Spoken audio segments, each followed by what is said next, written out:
Oi gente, tudo bom? Aqui é Kimberly Nazário com mais um vídeo pra vocês. Nesse vídeo aqui eu quero comentar sobre Libras. Eu quero explicar pra vocês mais ou menos como surgiu, o contexto que desencadeou tanto tempo de silêncio dos surdos, né? E eu quero compartilhar pra vocês aqui que eu acabei de gravar aulas, gente. Se você tiver algum tipo de interesse em aprender Libras, eu vou deixar o link das minhas aulas aqui abaixo na descrição, tá bom? Já de início, deixem o like, se inscrevam no canal, ativem as notificações, me sigam nas redes sociais que estão na descrição. Fiquem ligadinhos todo dia, de quarta e domingo, que tem vídeo novo. Quarta às 7 da noite, domingo às 4 da tarde. E é isso, gente, bom? Bora entender o que raio de coisa que é Libras. Vamos lá, vamos começar do começo. A gente tem uma cultura que é muito excludente. Não só a respeito de surdos, não só a respeito de pessoas de classe média baixa ou então abaixo disso. Não. É uma questão cultural em que, se a pessoa é diferente de você, você automaticamente sente que deve rejeitá-la. Mas isso não é verdade. Então é aqui que entra o quadro real das pessoas surdas no Brasil, por exemplo, né? Que eu quero falar com propriedade sobre isso. Então, se eu posso falar com propriedade a respeito dos surdos no Brasil. A surdez é algo bem antigo, que ocorre desde o início do mundo, mas que muitos anos precisaram passar para que essas pessoas pudessem ter voz. E eu não estou falando aqui da voz que a gente tem, né? Porque por mais que eles tenham cordas vocais, eles não conseguem falar por não conseguirem escutar. Então é muito mais complicado para um surdo falar do que para um ouvinte, mesmo que ele possa. Há muito custo, mas ele pode. Então, as pessoas surdas, elas sempre tiveram dificuldade. Porque elas são como eu e você, mas elas não conseguem ouvir. Então, por não conseguirem ouvir, né, ter essa limitação auditiva, ou então a perca total em alguns casos, ela teve essa dificuldade na vida. Né? Muitas vezes a pessoa nasce com a surdez e muitas vezes ela adquire também. Né? Os surdos, por muito tempo na antiguidade, foram considerados ou pessoas super dotadas e espirituais, quase anjos na Terra, ou certas culturas, que em outras eles foram deixados de lado porque foram titularizados como amaldiçoados. Então imagine, em uma cultura você pode ser um rei e na outra você pode ser um escravo. Que coisa maluca, né? Pois é, era isso que acontecia com os surdos na antiguidade. E o tempo foi passando, mas demorou muito para eles conseguirem uma língua própria, principalmente aqui no Brasil. E a língua brasileira de sinais, ela deriva da língua francesa de sinais. Então, que tem vários sinais que são iguaizinhos, porque vieram da França.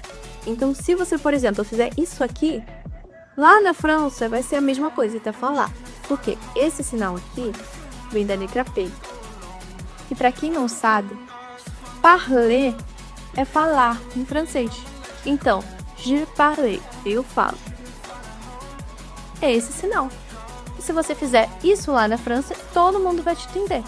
Né? Todo mundo que sabe a língua francesa de sinais, ok? É uma pequena adendo. Todo mundo que sabe a língua francesa de sinais, se você fizer isso aqui, vai entender o que você está falando lá. Agora, outros sinais já é outra história, tá? Não vai ser todos os sinais que você vai conseguir reutilizar em determinadas nacionalidades, tá bom? Então tem que ter isso em mente. Por quê? Assim como cada país tem o seu idioma falado, cada país também vai ter o seu idioma sinalizado. Não se iluda, esse sinal você pode utilizar lá na França e as pessoas conhecem a língua francesa de sinais, vão conhecer esse sinal também. Mas todo o resto vai funcionar apenas aqui no Brasil, na maioria dos casos, tá? Então não fica nessa de que eu vou aprender e aí eu vou sair mundo afora fazendo sinalizações. Não vai não, tá? Não vai não. É no Brasil que essa língua funciona, tá? Então tem que ter isso em mente. Se você, por exemplo, eu quero morar, sei lá, na Espanha. Lá na Espanha vai ter uma língua espanhola de sinais. E é isso. Entendeu? Eu quero morar na Coreia do Norte, do Sul, independente. Na Coreia do Norte tem uma língua coreana de sinais. Então, não me invente de vou sinalizar aqui, vou viajar o mundo inteiro sinalizando. Não vai não. Não vai não, porque tem pouquíssimos sinais que são universais, tá? Acho que você não tem essa parte, porque é bom enfatizar. Passado a questão da língua, né? Que não é linguagem, é língua. Porque é um idioma completo. Ele só não é falado, tá? A língua brasileira de sinais é um idioma completo, mas não é português, porque ele não é falado. E não é uma linguagem, porque não é escrita, não é tipo teatro, sabe? Para ser considerado uma linguagem, é uma língua, ok? Porque é um meio de comunicação ali da comunidade surda. Então não é por isso que vai deixar de ser uma língua, ok? Espero ter explicado também essa parte bem para vocês. Tem algumas questões que eu me peso muito curiosa sobre, que é justamente a língua de cada país, né, para os surdos. E eu acho muito interessante. A gente tem um sinal que eu sei em ASL, que é a língua americana de sinais. E assim, é muito diferente. Ó, o sinal é esse aqui. Esse sinal aqui na língua brasileira de sinais é saudade. E na língua enquanto na língua americana de sinais, a ASL, é desculpa. Pra gente aqui no Brasil, desculpa, é isso aqui. Pra eles lá nos Estados Unidos, é isso aqui. Então olha a diferença. Tem sinais que vão ser parecidos, que vão ser iguaizinhos, mas vão ser totalmente diferentes em significado. Então é importante você entender isso para você não confundir e chegar lá nos Estados Unidos e querer ficar... Entendeu? Você vai falar, oi, bom dia, ninguém vai entender nada. Por quê? Não é a língua que ficou aí, ok? Então, passado o conflito de língua, linguagem, falado, não falado, eu quero contar para vocês que a língua brasileira de sinais, ela tem apenas 20 e pouquinhos anos. Se eu não me engano, são 21, 22, por aí. Então, imagina, gente, eu tenho 20 anos. Imagina como que se falava antigamente. Gente, como que as pessoas conversavam sem a sinalização? Imagina. Era mímicas. Era... Ah, isso aqui, você, entendeu? Imagina o caos que devia ser isso. Para a própria pessoa se fazer entendida e para as outras pessoas entenderem. Gente, devia ser horrível. Como você ir para a França e querer entender tudo. Eu, por exemplo, piso lá na França, na Torre Eiffel, eu não vou entender nada. Podem estar caçando da minha cara, rindo de mim, falando nisso, aquilo. Eu não vou estar entendendo nada porque eu não falo em francês nativamente. Não sou francesa. Não vou estar ouvindo. Quer dizer, eu vou estar ouvindo, mas eu não vou estar entendendo nada. Então, assim, vai ser tipo... Entendeu? Não vou estar entendendo nada, gente. É a mesma coisa por um surdo dentro do próprio país aqui no Brasil. Ele vive como se ele fosse um estrangeiro. Imagina. Gente, deve ser péssimo. Deve ser péssimo. Porque, cara, eu já me sinto estrangeira no meu próprio país. Sendo ouvinte, imagina se eu fosse surdo. Gente, olha, é imensurável essa sensação, juro. Mas pra pessoa surda é 3 vezes pior, no mínimo, né? Então, assim, quero contextualizar vocês aqui de tudo isso. E dizer que é muito importante você aprender.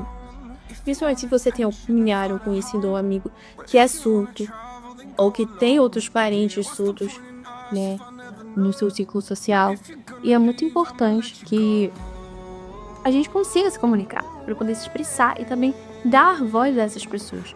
Porque imagine, você sabe falar, você sabe conversar, você é inteligente, você aprendeu a ler, aprendeu a escrever, mas não sabe Libras e você é surdo. Como que você se comunica com as outras pessoas?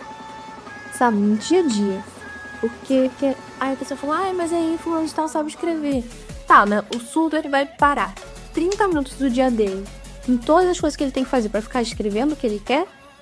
Gente, imagina, você ia gostar de ter que fazer isso? Eu acho que não. Não. O mínimo a gente tem empatia e buscar aprender pra poder incluir essas pessoas, não só na sociedade, mas também na nossa vida, muitas vezes, né? Porque, porque você fala isso, porque você já sabe, você aprendeu ainda. Não, gente, não, tá? Quando você não sabe de nada, você tem uma visão. Quando você aprende, você tem outra visão. Quando você entra em contato com alguém da comunidade surda, você tem outra visão. Então é aquilo, você tem que se aprimorar.